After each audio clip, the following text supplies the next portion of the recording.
जय हिंद दोस्तों। आज का जो वीडियो है काफी खास और मजेदार होने वाला है, क्योंकि आज हम लोग जानेंगे फिजियोथेरेपी कोर्स के बारे में। फिजियोथेरेपी कोर्स क्या है, इसे करने से कितना सैलरी मिलता है, ये कितने साल का होता है और इसे करने के बाद हम लोग किस किस फील्ड में जा सकते हैं। देखिए, फर्स्ट ऑफ ऑल हम लोग समझेंगे कोर्स के बारे में। बीपीटी का फुल फॉर्म होता है बैचलर ऑफ फिजियोथेरेपी।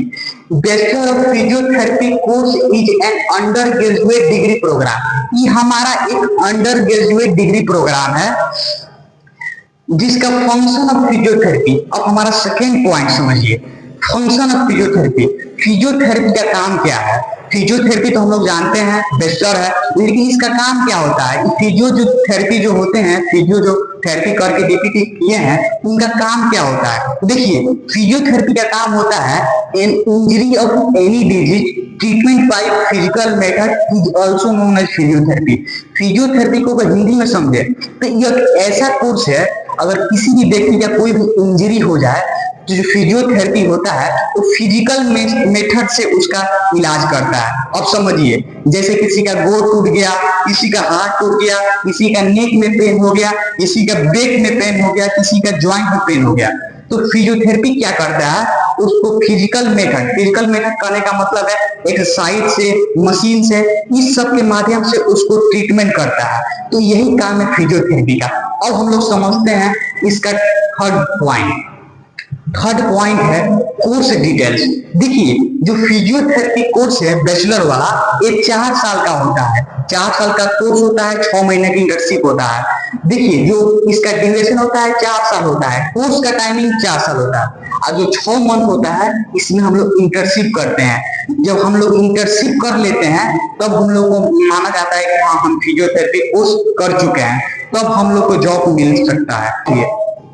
अब हम लोग समझते हैं इसका एलिजिबल क्राइटेरिया क्या है।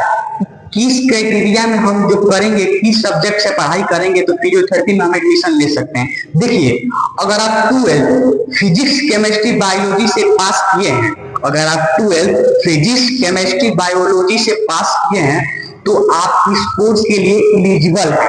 अगर आपका 12th में 55% से ऊपर नंबर आया तब भी आप कोर्स के लिए एलिजिबल है। सेकेंड पॉइंट, अगर आपका 12th में पीसीबी के साथ 55% से ऊपर आया तब आप कोर्स कर सकते हैं। Second point. अब हम लोग समझेंगे एडमिशन प्रोसेस। देखिए, जो फिजियोथेरेपी है उसका एडमिशन हमारा 2 तरह से हो सकता है। पहला गवर्नमेंट के थ्रू, एंट्रेंस एग्जाम के थ्रू, और दूसरा प्राइवेट कॉलेज के थ्रू। देखिए, admission is typically based on entrance examination. Entrance examination के थ्रू जब हमारा एडमिशन होता है तो उसके हिसाब से हमारा जो फीस होता है वो कम लगता है। अब हम लोग आगे समझेंगे। देखिए, कोर्स है, इसमें 50% थ्योरी है और 50% प्रैक्टिकल है। थ्योरी कहने का मतलब है पहले हम लोग कॉपी किताब लेके आधा साल पढ़ाई करेंगे और उसके बाद आधा साल के बाद हम प्रैक्टिकल करेंगे।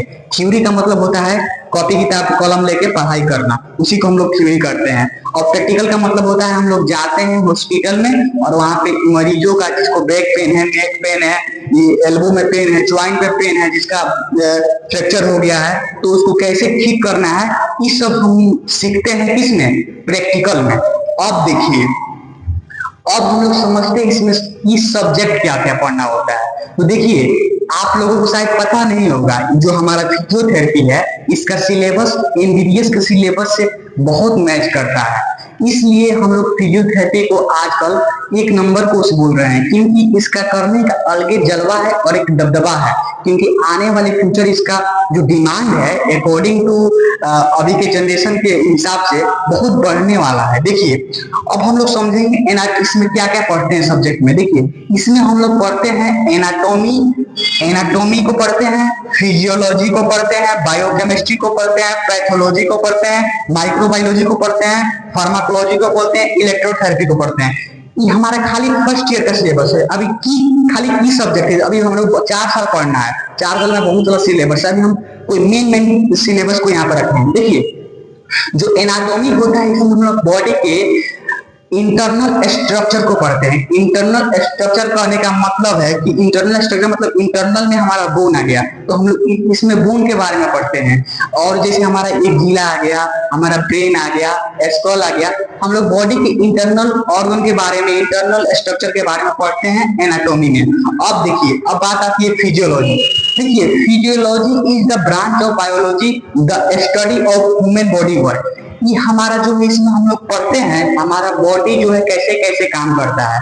इसमें हम लोग पढ़ेंगे जितने भी हमारे एनसीईआरटी के जितने भी आप नीट तैयारी कर रहे होंगे, जितने भी नीट में आप हमारा बोटेनी को पढ़े होंगे, वो सारी चीजों को यहाँ पे हमारा पढ़ना है। एनसीईआरटी जितना भी पढ़े होंगे, जो भी digestive system, respiratory system, cardiovascular system, excretory system, endocrine system, nervous system, जितने भी सिस्टम है सबको फिजियोलॉजी में पढ़ना है। फिजियोलॉजी का मतलब क्या होता है? फिजियोलॉजी में हम लोग पढ़ते हैं हमारा बॉडी कैसे काम करता है। जैसे समझिए, हम जो खाना खाते हैं वो कैसे कैसे होके हमारे पाचन जाता है, कैसे कैसे इसका डाइजेशन होता है, कौन कौन से ऑर्गन से होके हमारा जो फूड है वो निकलता है, फूड पाइप से स्टमक में जाता है, स्टमक में स्मॉल इंटेस्टाइन में जाता है, स्मॉल इंटेस्टाइन से लार्ज इंटेस्टाइन में जाता है, उसके बाद हमारा एनस में जाता है, वहां पे स्टोर जाता है। इस सब चीजें हम लोग फिजियोलॉजी में पढ़ते हैं। बायोकेमिस्ट्री में हम लोग केमिस्ट्री पढ़ते हैं। पैथोलॉजी में तो आप जानते ही होंगे, पैथोलॉजी, माइक्रोबायोलॉजी, फार्माकोलॉजी, इलेक्ट्रोथेरेपी। देखिए, इलेक्ट्रोथेरेपी है ना, इसमें हम लोग इलेक्ट्रिकल मशीन के बारे में पढ़ते हैं। इलेक्ट्रोथेरेपी करने का मतलब है अल्ट्रासाउंड हो गया, अल्ट्रासाउंड से कोई भी पेन को कैसे ट्रीट करते हैं, उससे डायथर्मी हो गया, उसके बाद से डेंस हो गया। अब देखिए, अब तो हम इतना समझ लिए, अब हम लोग समझते हैं कैरियर के बारे में। फिजियोथेरेपी करने के बाद से हम किस किस सेक्टर, किस किस फील्ड में जा सकते हैं। देखिए, सबसे पहली बात, फिजियोथेरेपी करने के बाद से हम लोग सबसे पहले अपना क्लिनिक खोल सकते हैं। जस्ट लाइक सपोज दैट, मान के चलिए अगर आपको नौकरी नहीं मिल रहा है तो आप एक क्लिनिक खोल सकते हैं। क्लिनिक खोलने के बाद जो आपके पास दूसरा भी ऑप्शन है, उस ऑप्शन का नाम है स्पोर्ट। जहां भी गेम हो रहा है, वहां पे किसी एथलीट का पेन हो गया, वहां पे भी हम लोग काम कर सकते हैं। उसके बाद से हम लोग हॉस्पिटल में भी काम कर सकते हैं। हॉस्पिटल में हम लोग आईसीयू में बहुत बड़ा अपना रोल परफॉर्म करते हैं। और जो चौथा है रिहेबिलाइजेशन, हम एक फिजियो रिहेबिलाइजेशन में भी जा सकते हैं।